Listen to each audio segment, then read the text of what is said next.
সংসার মানেই ব্যালেন্স আর বাজেট। সম্পর্কে ব্যালেন্স করে চলা সবার সাথে, আর সংসারের খরচ বাজেট করে চলা, এই দুটো আমাদের সংসারী মানুষদের নিত্যসঙ্গী। কোয়াইট লিভিং উইথ সোমাতে আপনাদের সকলকে স্বাগত জানাই। সবার জন্য সব কিছুর ব্যবস্থা করে সংসার চালানোই কিন্তু বাজেট।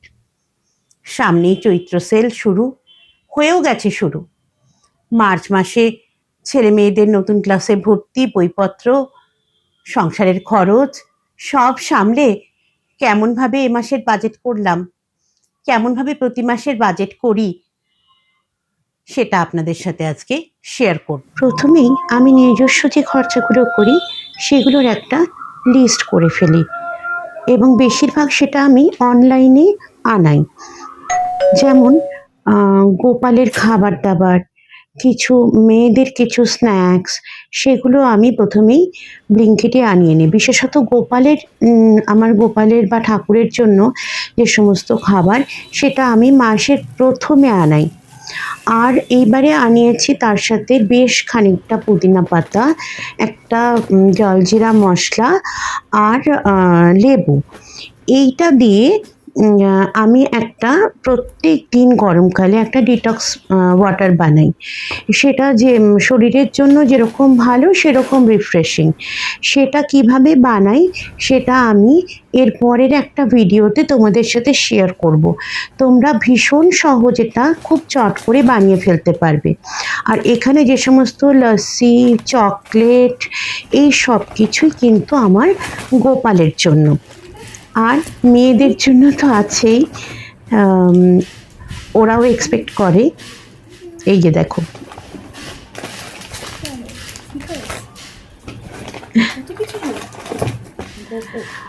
আর স্কোয়াশও কিছুটা আনা থাকে,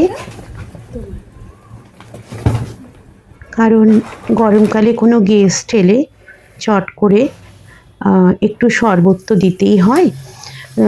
পুদিনা পাতাগুলো, লেবু, ওগুলো সব ধুয়ে আলাদা আলাদা বক্সে রেখে দিলাম। আমি রাত্রে, যেহেতু আমার মর্নিং স্কুল, রাত্রে আমি ডিটক্স ওয়াটারটা বানিয়ে ফ্রিজে রেখে দিই। সকালবেলা যাওয়ার আগে ওটাকে বের করে যাই। ওটা দিনের যে কোনো সময় খেতে পারো, এবং ডাইজেশনেও ভীষণভাবে হেল্প করে।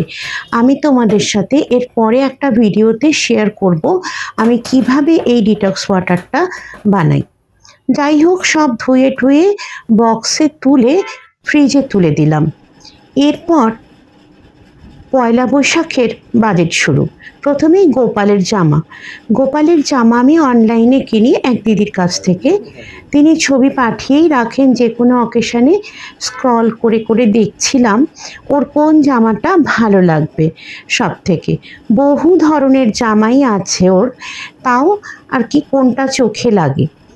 তো ওর আমার বোনও টাকা দিয়েছিল গোপুর জামা আনানোর জন্য।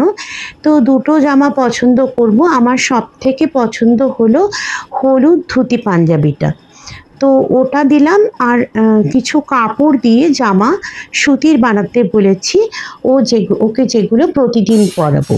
আর এটা ওকে পয়লা বৈশাখের দিন আমি পরাবো, সেই জন্য নিলাম। এরপরে ঠাকুর ঘরে চলে এলাম। গোপুর জন্য যে সমস্ত জিনিস এনেছি সেগুলোকে রাখবো বলে। কিছু ড্রাই ফ্রুট, কাজু, কিশমিশ, কারণ আমার প্রত্যেক দিন কিন্তু ওকে রান্না করে দেওয়া হয় না, যেহেতু দিনের অনেকটা সময় আমাকে চাকরির জন্য বাইরে কাটাতে হয়, আমি সময় পাই না। তবে যেদিনই সময় পাই আমি মিনি কুকারে চেষ্টা করি যে কিছু রান্না করে দেওয়ার, কিন্তু প্রত্যেক দিন সেটা সম্ভব হয়ে ওঠে না। তাই চকলেট, ড্রাই ফ্রুট, এগুলো সব আলাদা আলাদা করে কেটে ঢেলে স্টোর করলাম। গরমকাল হলেও যেহেতু আমার ঠাকুরঘরটা বেশ ঠান্ডা, আর ফ্যানও চলতে থাকে, যার জন্যে কিন্তু অতিরিক্ত গরম না পড়লে এগুলো গলে যায় না। তাই এগুলো ঠাকুর ঘরেই স্টোর করে রাখলাম। আমি আলমারি একটা গোপুর কীভাবে স্টোর করি সেটা আমি তোমাদের সাথে একদিন শেয়ার করব। এরপর আমরা দুই বোন আর আমার ছোট মেয়েকে নিয়ে বেরিয়ে পড়লাম একটু জামা কাপড় কিনতে। আসলে বড় মেয়ের কলেজের জন্য কিছু জামা কাপড় কেনার ছিল, আর ছোট মেয়েরও একটু জামা কাপড় কেনার ছিল, ওরা পয়লা বৈশাখের জন্য কিনবে। সেই জন্য চলে এলাম মলে একটু ওদের জামা কাপড় কেনার জন্য। সারাদিনের কাজকর্মের শেষে এবার একটু সময়। আজকে আর শেয়ার করলাম না তোমাদের সাথে কি কি কিনেছি, পরে আমি তোমাদের সাথে আনপ্যাক করে শেয়ার করব আজকে ওদের জন্য কি কি কিনলাম আমি দুই মেয়ের জন্য। নিজের জন্য কিছু কেনা হয়নি, সবার জন্য কেনার পর তারপর নিজের পালা। এর পরের ভিডিওতে আমি তোমাদের সাথে শেয়ার করব ডিটক্সটা আমি কিভাবে বানাই, আর শেয়ার করব আমার গোপুর জন্য আমি কিভাবে খাবার গুছিয়ে রাখি, জামা কাপড় গুছিয়ে রাখি। যদি আমার ভিডিও ভালো লাগে তাহলে একটা সাবস্ক্রাইব করে দিও আর একটা লাইক করে দিও, কমেন্ট করো, আমার খুব ভালো লাগবে। সবাই খুব ভালো থেকো, সুস্থ থেকো। আজকে তাহলে আসি।